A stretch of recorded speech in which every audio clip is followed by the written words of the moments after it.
वैकुंठवासी परमपूज्य वात्सल्यरूपी शिक्षण महर्षी नारायणदादा काळदाते यांच्या प्रथम मी प्रतिमेस अभिवादन करतो.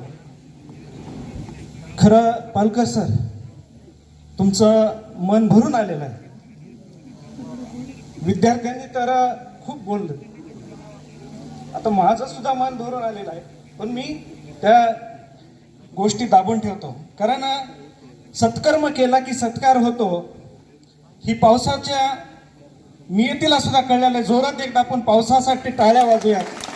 कारण असा सत्कर्म करणारा मुख्याध्यापक, माझा पहिला मित्र, नंतर शिक्षक आणि मुख्याध्यापक, या तिन्ही गोष्टीतून मला त्यांचा सहवास लाभलेला आहे. मित्रांनो, त्यांच्या खूप आठवणी माझ्याकडे आहेत, माझ्या विद्यार्थ्यांकडे पण आहेत, माझ्या सहकाऱ्यांकडे पण आहेत.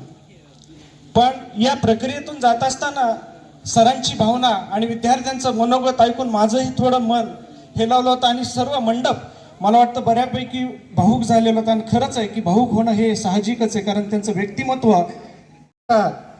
की जगाच्या कल्याणात देह कष्ट व्हावा, जगाच्या कल्याणात देह कष्ट व्हावा, कारणी लावावा सत्यासाठी. ही मला पालकर सरांसाठी ह्या संतवचनाप्रमाणे जसं लहानाचं आपण मोठं होतो आणि ही क्रिया घडत जाते, आणि ही क्रिया घडत जात असताना आपल्या अवतीभोवती ही शेतकरी, शेतमजूर, कष्टकरी, ऊसतोड कामगारांची जी मुलं आहेत ती प्रवाहात आणण्याचं काम 30 ते 33 वर्ष झालं अहोरात्र पालकर सरांच्या व्यक्तिमत्वातून आम्हाला दिसून येत आहे. ही जी झालेला परिसर आहे, मी एवढ्यासाठी बोलतो की मला 3 वर्षाचा अनुभव जरी असला तरी माझं आणि त्यांचं नातं 2000 पासून आहे, त्यांच्या भाच्यापासून. कारण त्यांचा स्वभाव जरी कडक वर्ण असला तरी त्यांच्यासारखा भाऊक माणूस मी आजपर्यंत पाहिला नाही. खरं पाहिलं तर त्यांना निरोप देताना या दोन्ही राम आणि सीतेसारखा जोडा मला वाटतं की सगळ्यांना मान्य असेल की सर रिटायर झाले नाहीत. ज्या दिवशी मुख्याध्यापक झाले सर, मला एक किस्सा सांगायचा. मी आज हसवणार आहे थोडं, कारण मगाशी बराचसे भाऊक झालेले, त्यामुळे मी काही थोडे आनंदाचे, काही आमच्या घडलेल्या गोष्टीचे किस्से सांगणार आहे. जेव्हा सर मुख्याध्यापक झाले, काळे सरांची त्या ठिकाणी पत्रक आलं, खुश झाले. मॅडम BA ब्युटिशियन आहेत, त्यांच्यासाठी एकदा जोरात टाळ्या वाजवू आपण. कारण त्यांनी आमच्या पालकर सरांचं वय खरंच लपून ठेवलं. आणि ज्या दिवशी त्या खुर्चीवर बसले, मी सरांना पहिल्यांदा विचारलं, मी तर भिलोच, सर वय किती, आता तुमचे किती दिवस राहिले? सर म्हणले, सर 2-3 वर्षच राहिले.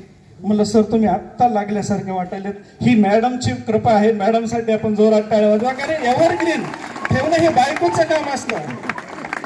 आणि अशा पद्धतीनं साक्षी आणि सुयशच्या मार्गाने हे दाम्पत्य आपल्या कुटुंब पुढे घेऊन जात आहे. अमेरिकेतल्या नामांकित कंपनीमध्ये साक्षी आणि मला वाटतं सुयश, बरोबर आहे नाव, अशा गोजरबाईच्या पोटी आणि दामोदरच्या पोटी हा संजय यांनी आमच्या ग्रीन बेल्टमध्ये जन्म घेतला. ग्रीन बेल्ट म्हणजे तुम्हाला समजलं असेल, माकेगाव ते आमचं सौंदना, मी ममदापूर, म्हणजे आमचं एकच शिवार आहे. या गोदाकाठच्या पुत्राचं संजय नाव का ठेवलं असेल, ही दूरदृष्टी हा संजय मध्ये यावी अशा पद्धतीचं या ठिकाणी त्यांनी कर्तृत्व करून त्या दूरदृष्टीच्या माध्यमातून दाखवले. संजय हे नाव सर तुम्हाला शोभतंय. वहिनी, आज तुम्ही भाऊक होत आहेत, मी पण होईल. कारण मला शिक्षकपेक्षा, माझ्या मित्रापेक्षा मला त्यांनी भाऊ म्हणून या ठिकाणी सांभाळले. काही आठवणी अशा असतात की माणसं विसरत नसतात, त्या ऑटोमॅटिक आपल्या हृदयातून येत असतात. बरीचशी मी मुख्याध्यापक पाहिली, सगळ्यांचा मी अनुभव घेतला. पण सरांचं जे वागणं होतं, काही ठिकाणी मैत्रीचं होतं, काही ठिकाणी शिक्षकाचं होतं आणि काही ठिकाणी मुख्याध्यापकाचं होतं. पण त्याच्या पलीकडेही जाऊन सगळ्या कर्मचाऱ्यांना ते भाऊ मानायचे आणि त्या भावाप्रमाणे त्यांनी सगळा कर्मचारी वर्ग सांभाळला. सर तुमच्या या कर्तृत्वाला, आता मुलांनी सगळं बोललं, मी ते रिपीट करणार नाही, अशा या शिस्तप्रिय, दूरदृष्टी असलेल्या आणि शाळेचं जी मला या ठिकाणी कायापालट जो दिसतो या 3 वर्षात, मला वाटतं काळे साहेबांच्या, मी राजकीय भाषेमध्ये थोडं बोलेन, एखाद्या संसदेतून किंवा एखाद्या मंत्र्याकडून एखादा निधी जसा ओढून आणायचा असतो, ते कार्य सम्राट आमदारच लागतो.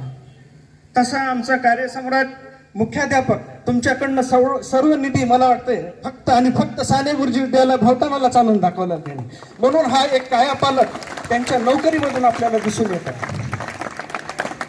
खरं तर माझं भाषण वेगळं होतं, पण मुलांनी जे काही वातावरण निर्माण केलं म्हणलं थोडंसं आपण ऊन वारा पाऊस अशा पद्धतीनं खेळत राहू. कारण ऊसतोड कामगाराची मुलं, मी धडा शिकवत असताना सुद्धा विद्यार्थ्यांना म्हटलं 7वीचा की आमची ही तोडणीला जाणारी मुलं त्या ठिकाणी शिक्षणापासून वंचित असतात.